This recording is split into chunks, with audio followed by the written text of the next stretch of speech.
They say war changes a man, but they don't tell you that betrayal, quiet, personal, gut-wrenching betrayal, will break him beyond anything bullets ever could. I survived ambushes. I watched friends die with my name on their lips. I've seen things that still haunt me in my sleep, but none of it, not a single damn moment, prepared me for what I came home to.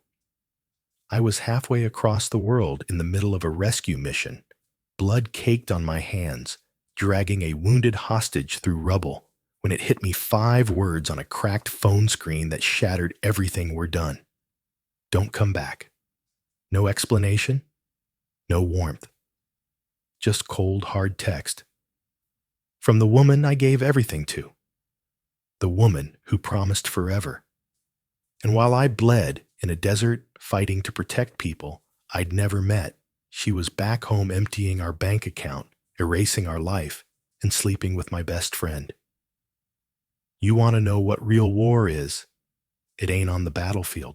It's when the people you'd die for are the ones loading the gun behind your back. My name is Jackson Reeve. I served 14 years in the Army, 11 of them with Special Forces. I've stared death in the eye. I've fought in places no map dares to name. But what I'm about to tell you, what happened when I came home, was the dirtiest, cruelest, most personal fight I've ever faced. And this time, I wasn't wearing armor. It started with blood, and it ended with cuffs. But not on me. It was supposed to be a routine operation. Get in, extract 2 aid workers, get out. Standard protocol. Intel said light resistance, maybe a few armed guards. But Intel was wrong. We walked into hell. Bullets rained from every direction. Tucker, my teammate, my brother caught one in the neck. I held him while he gurgled blood and whispered for his wife. His hands clawed at my vest, desperate, dying, and I promised him, swore to God, I'd make it home. For both of us. I made it. Barely. But the man who landed on U.S. soil wasn't whole. My shoulder was torn. My ribs cracked. The military gave me 2 weeks of forced leave. Go rest, they said. Go heal. But there's no healing when your entire life is gone. I didn't even go home first. I just drove. I needed to see it. The house we built together. The porch I painted myself. Emma's swing set in the backyard. But when I pulled up, my heart stopped. The grass was wild. The lights were off. And a red sold sign screamed at me from the yard. My key didn't work. Curtains were new. Inside, through the glass, nothing, empty walls, bare floors. Not even a trace of my daughter's laughter. It was like we'd never existed. I staggered back, rain soaking through my uniform. And then, like a gut punch, I saw her. Across the street, Mrs. Ellison. Her hand covered her mouth when she saw me. "Jackson," she whispered. "Oh, my Lord, we thought—" "You thought what?" I snapped, my voice cracking. She said, "You extended your deployment, said it was mutual. The divorce. I'm so sorry." I couldn't breathe. My hands shook. My throat tightened. She didn't just leave me. She buried me. That was the moment I knew this wasn't a broken marriage. This was war. And she had no idea who she just declared it on. I didn't drive. I floated. I don't even remember starting the car. My hands were on the wheel, but my mind was spiraling into some dark place I hadn't known existed. I kept hearing her voice in my head, the way she used to say, "Be safe," every time I deployed. And now this. We're done. Don't come back. No punctuation. No signature. Just nothing. Like I was nothing. I parked outside the bank we used since the day we got married. We opened that account together. First deposit was the wedding gift money from her parents. I remember she made a big deal about ordering joint checks with both our names. She used to say, "It's not yours or mine anymore. It's ours." I walked in drenched boots, still caked with desert dust, wearing my army jacket, like armor I hadn't taken off in years. The young teller smiled at me at first. "Hi, can I help you?" "Yeah, I need to check my account. Joint savings under Jackson and Marissa Reeve." She clicked on her screen. Her eyes darted side to side. Then they stopped. "I'm sorry. There's only 219 left." I laughed. I actually laughed. Not because it was funny, but because it felt like someone just unplugged the world. $2.19. That's what 14 years of loyalty, marriage, and service were worth. "There must be a mistake," I said, gripping the counter. She turned the screen gently toward me. The transaction history hit like a hammer. Dozens of withdrawals. A wire transfer to a private account I'd never seen. A payment to a luxury car dealership. A 5-star hotel. Jewelry. Spa packages. Designer bags. A $7,800 diamond ring. I felt something in my chest pull tight like a rope wrapped around my ribs. I didn't approve any of these," I muttered. "Sir, she's a joint holder. She had full access. She wasn't supposed to take everything." I didn't wait for her to answer. I walked out into the street. Cars passed, like I didn't exist.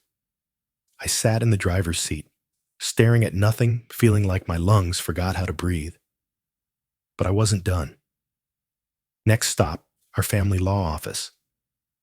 The place that handled our mortgage, our wills, the goddamn prenup she said we'd never need because love wasn't business. I stepped inside mud trailing behind me. The receptionist, a kid in his 20s with a shiny haircut, looked up and nearly dropped his pen. "Mr. Reeve, yeah, I need to see our file. My wife filed for divorce while I was deployed. There's some mistake." His eyes widened. He stood up slowly. "Sir, I'm not sure how to... You already signed everything. 6 weeks ago. Full power of attorney was transferred. You waived claim to the house car retirement custody. Everything." My ears rang. "I was in Syria 6 weeks ago." He froze. His mouth opened, closed. He looked down at the folder in his hands, then back up at me. "Sir, the documents have your signature." I stepped forward. Then someone forged it. Dead silence. I looked around the room, at the stupid marble floor, the framed degrees, the fake smiling photos of happy families on the wall. She didn't just take the money. She didn't just take my child. She took my name. I don't remember leaving the building. I just remember standing in the rain again, same damn spot, same cold wind. Except now, the storm wasn't outside anymore. It was inside me. And in that moment, I stopped being the man who begged for answers. I became the man who would expose everything. I didn't go back to the hotel. I couldn't, sitting in a beige room, staring at 4 silent walls while everything I'd ever known was collapsing around me. No. I needed movement. I needed answers.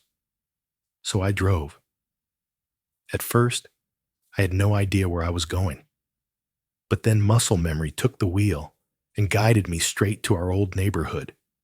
My hands were clenched so tight on the steering wheel that my knuckles turned bone white. I turned onto Maple Drive, and there it was, her new house. She didn't even try to hide it. It was a modern colonial, maybe 6 months old, 2 stories, fresh paint, expensive landscaping, the kind of house we used to drive past and say, someday. Now it was hers, bought with money we earned together while I was being shot at overseas. I parked across the street and killed the engine. I didn't get out. I just sat there staring. The blinds were drawn. There were toys in the yard, a pink tricycle, a tiny soccer ball. felt a lump rise in my throat. Emma. Suddenly the front door opened, and everything inside me cracked wide open. My daughter, my little girl, came running out barefoot, giggling, her curls bouncing. She looked taller. Her smile still had that little dimple on the left cheek. My God, she was beautiful. Then I saw him, Nate, my best friend since college. The man who stood beside me at my wedding. The man who once told me drunk off his ass at my bachelor party, "If I ever hurt you, shoot me first." He was standing in my place. He walked out of my house in my old hoodie coffee mug in hand and scooped Emma up like she was his own. She laughed and wrapped her arms around his neck, called him daddy. My vision blurred. For a second, I thought I was going to pass out. My heart wasn't just broken, it was crushed, mangled, ground to powder beneath a boot I never saw coming. I forced myself to stay calm. I didn't rage. I didn't honk. I didn't charge the door.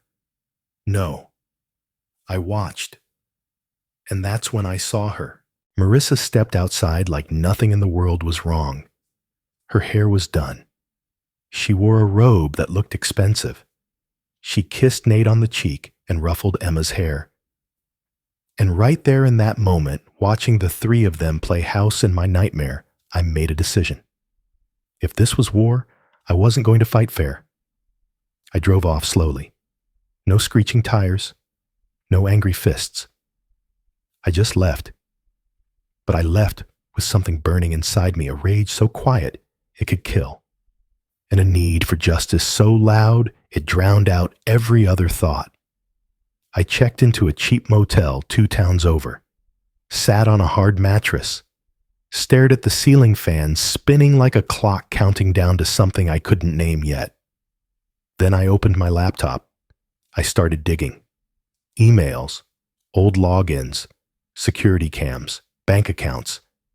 I remembered I had once installed a hidden security system in our previous home. Not for her, for Emma. After a break-in down the street, she never bothered to disable it, and by some miracle, it was still active. I pulled up the dashboard. The footage started loading, and what I saw wasn't just betrayal. It was premeditated. I watched the footage in silence, one clip at a time, one betrayal at a time. It started innocently enough. A dinner party. Laughter. Nate showing up with wine, acting like the family friend he used to be. Then more visits, longer ones. Him staying late. Sometimes not leaving at all. The camera in the living room caught everything. The way he looked at her, when he thought no one was watching. The way she touched his arm. The hushed conversations after Emma went to bed. But then came the smoking gun. One night, time-stamped 3 days before the divorce papers were filed, I watched Nate and Marissa sitting at the kitchen counter with a laptop open and papers spread out like a battlefield. She was pointing to something on the screen. He nodded, then pulled out a pen. My name, my goddamn signature, was being forged right there in my kitchen. Marissa said, clear as day, "If we do this right, by the time he gets back, there'll be nothing left for him to take." And Nate laughed. "Don't worry. You're not just divorcing a man. You're taking down a soldier. That's strategy." I paused the footage, sat back, stared at the screen until my vision blurred. I wasn't crying. I wasn't even breathing. I felt like something inside me had been hollowed out with a blade. They didn't just steal from me. They plotted it, calculated it, built a whole new life using the bones of the one they destroyed. I downloaded the files, copied every second, named the folder Justice. I spent the next few days gathering everything. Financial records, wire transfers, photos of luxury purchases. I reached out to an old contact, Mitch, former Army intel turned private investigator. The kind of guy who knows how to find dirt buried 10 feet under concrete. I didn't need rumors. I needed proof. Mitch got back to me in 2 days.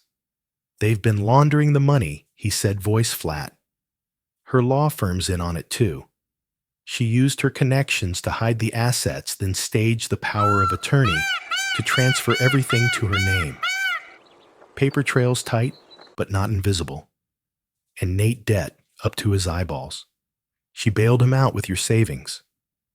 Oh, and they're engaged. Quietly. No announcements, but he bought a ring last week. I felt my fists curl until my knuckles cracked. They picked the wrong soldier, Mitch added. Damn right they did. What Marissa didn't know, what no one knew, was that under military code, defrauding a service member on active duty is a federal offense. It's not just a civil case, it's a criminal one. I called a federal attorney the next morning. I handed over the footage, the forged documents, the money trail. The recorded audio from the hidden mic I left inside the teddy bear Emma gave me before I deployed, the one Marissa kept in her new living room. Every time she talked about me, every time she whispered to Nate about burying him legally, that bear was listening. And now so were the feds. The agent didn't say much, just took notes, asked me a few questions, and finally he looked me in the eyes and said, "You did your homework, Sergeant. This is going to get loud." I walked out of that office lighter than I'd felt in weeks. Not happy, not healed, but ready. The next move wasn't mine. It was theirs. And I was going to be there to watch them fall, one step at a time. The morning of the hearing was cold and gray, just like the day I came home. Fitting, I thought. Full circle. Except this time, I wasn't walking in with questions. I was walking in with answers. And proof. I wore my service dress uniform. Not to impress. Not to intimidate. But because it reminded me who I was before they tried to strip everything away. The polished boots. The silver bars. The folded ribbon of my fallen brother, tucked in my inside pocket. I walked into that courthouse like it was a battlefield, but this time I wasn't dodging bullets. I was aiming truth dead center. Marissa was already there. She wore a pale blue suit, minimal makeup, innocent face. She sat next to her lawyer, some smug prick with slicked back hair and a Rolex so shiny it practically screamed, "I win cases by lying better than you." She didn't look at me. Not once. But I saw it. The flicker of nerves. The shift in posture. She knew something was off. Nate wasn't there. Of course not. Cowards rarely show up when the walls start closing in. The judge entered and we rose. The hearing was supposed to be simple, a formal review of custody and financial division. She thought it would last 20 minutes. It didn't. Her lawyer stood and started his rehearsed monologue about mutual consent, emotional distance, irreconcilable differences, and how I had willingly transferred everything to Marissa before leaving the country. How she had raised Emma alone while I was away. How she was forced to protect their assets. Then the judge turned to me. "Mr. Reeve, do you have anything to present?" I stood up slowly. "Yes, Your Honor, I do." I handed over the flash drive. It contained everything. The video of her and Nate plotting the signature fraud. The audio from the teddy bear. The bank records showing the wire transfers. Emails. Voice messages. Her exact words. "We'll take everything and make sure he can't fight back." The courtroom fell silent. Even her lawyer stopped flipping his pages. The judge stared at the monitor, watching the footage. The betrayal unfolding in real time. My name being forged, my house being taken, my child being lied to. And then the final nail, Marissa laughing. "He's just a soldier. What's he going to do? Shoot us with his honor?" The judge turned red. He looked up slowly and said, Ms. Reeve, I'm halting these proceedings. Immediately. Marissa finally looked at me, and I swear for the first time she didn't see the man she left behind. She saw the man she never really knew. The bailiff walked in, whispered something to the judge, who nodded. Then the doors opened again, and two federal agents walked in. One approached Marissa's table and pulled a paper from his coat. Marissa Reeve, you are under federal investigation for forgery fraud and theft of assets belonging to a United States service member on active duty. You have the right to remain silent. She froze. Her hands trembled. Her mouth opened, but no sound came out. Her lawyer stepped back, hands raised. I didn't flinch. I didn't smirk. I just watched.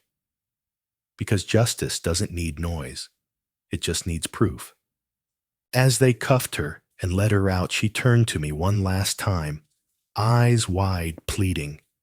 But I didn't give her a damn thing. No look, no words, not even a breath. Because she took everything from me. And now I had everything I needed to start over.